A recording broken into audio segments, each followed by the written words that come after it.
here from my California, San Francisco quarantine enclave. Here in my new apartment, and I'm here to give you some coffee tips, specifically Aeropress tips. So I'll be going through kind of a quick summary of why Aeropress in relation to other methods of brewing. I'll go into what the hell Aeropress even is. I've got some really good coffee here. So let's get into showing you what we are doing. So this is the main thing that I'll be showing you today. It makes this coffee that's somewhere between the like super delicate kind of like clean cup that comes out of an out of a Chemex with a paper filter, and then it's a little bit less intense than the Bialetti, and then it's a little less kind of grainy than what you get out of like the Vietnamese one or what you get out of even like a French press. It has three components. You've got this plunger here. You've got this coffee and water repository area, and then you've got the filter. The way that you're supposed to make it is you place this here. Jesus. So what you end up doing is you get these filters, and the filter will go inside here. I'll show you later. Coffee goes in, pour the water in the top. So you take this plunger out,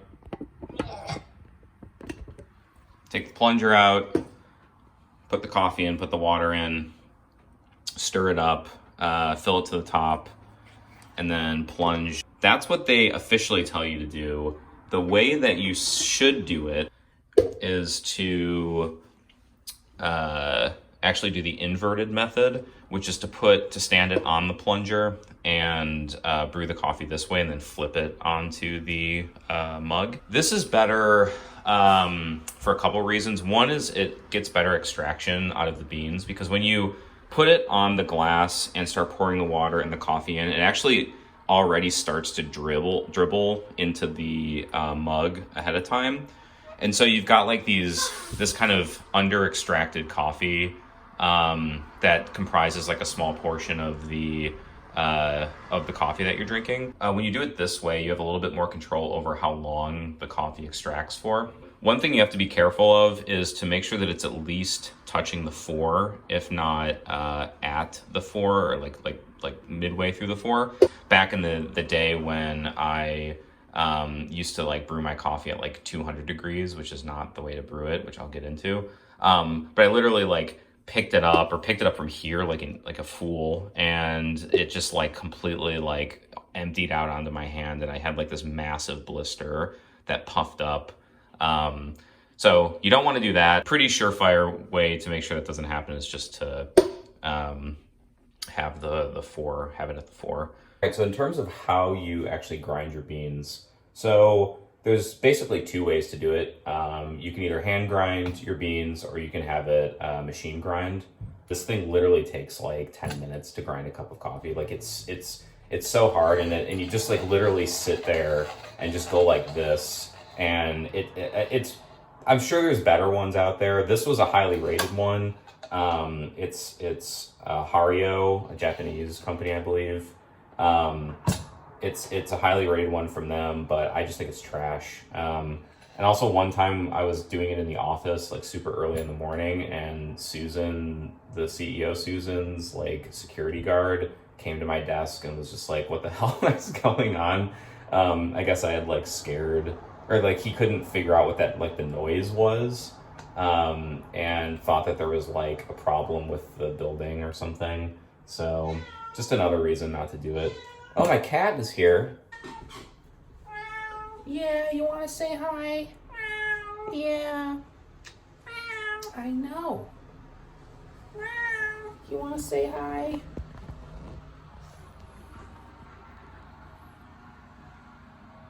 Hello. Want to make coffee?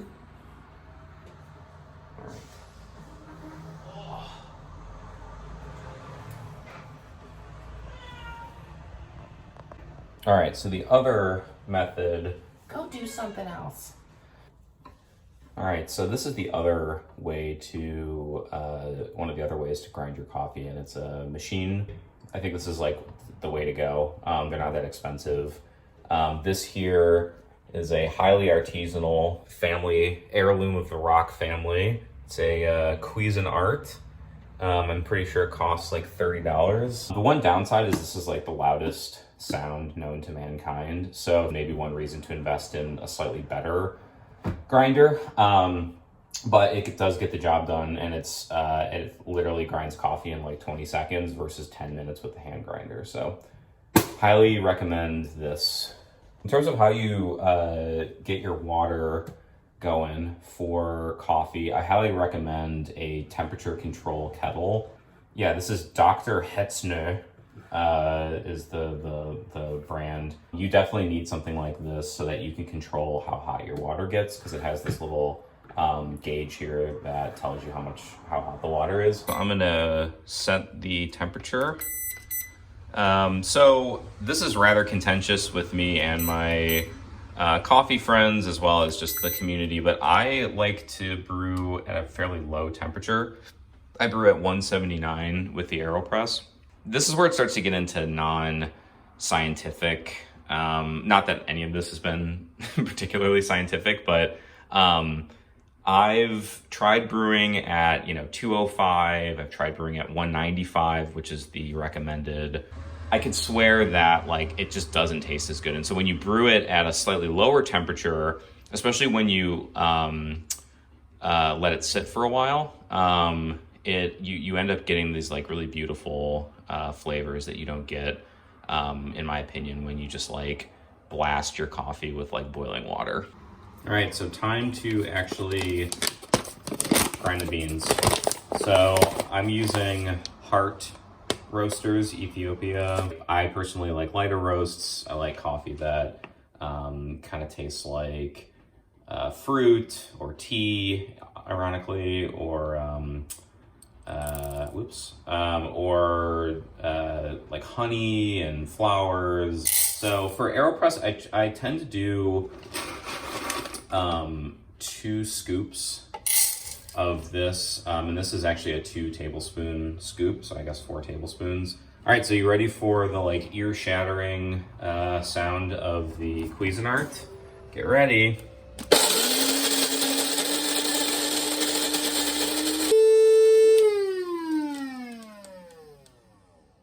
What a beautiful sound. I love that sound too of the motor just running, like kind of reminds me of one time when my my friends and I in grade school, we had like there would always be that bell that would chime when you when class would end. And I don't know if you can even see me right now, but like whenever class would end, it would go like, and that would be like the signal that like class is over, go to the next class. But it would go on for like 5 seconds. It'd be like this sustained like, and my friends and I would like all do it at the same time that the bell would ring. And so we would all go really loud. And we ended up getting detention from our teacher because she told us to stop. And we said that we were stopping, but then we would like keep our mouths closed and just go, and she got so pissed. So we got our beans, we got our water. Another good thing about Dr. Hetzner here is that it has the option to keep it warm at the temperature. So it's been sitting here at 179 for the whole time I've been rambling about my childhood stories. And so I've got the filter here. This is the filter, and then here's the place where the filter goes. You put it on there. So I wet the filter, and this is like a pretty standard practice that people do you do it with like the Chemex or any sort of pour over as well. If you don't wet the filter ahead of time, you're gonna get that like paper, kind of initial paper flavor that happens when you wet this paper. So like if you don't wet it, that's like going in your coffee. Another thing I do, and I inherited this from, I used to work at a bar, this place called McKellar Bar in San Francisco, and it's like a really pretentious beer bar. And we always rinse the glassware before we pour beer in it. Like, you get a little bit of soap in flavor if you don't rinse it out. So I don't know. It's probably not something you have to do at all. So I've got the coffee here. I just pour it in. And then, so what I do is we start pouring the 179 degree water, which is probably not 179 degrees anymore because I've been talking. So I wet the grounds at first. This helps kind of degas the coffee. I do it for maybe 30 seconds. And then I'm gonna pour in a little bit more. And so there's a couple different ways you can do this. The Aeropress does provide you with this thing. It's basically like a twister. I also just stir it like this too. This works usually perfectly fine, especially if you can look in and see that all the coffee grounds are wet and they're all floating. If you go like this, it will stir everything. And you'll see now that you've got this like really nice crema forming, which is this like beautiful like cream of the, I mean, it's not cream, but you know, creamy coffee. Fill it to the top. Put the top on, twist it on. I've got my Zabar's coffee mug here. So I like my coffee a little bit weak.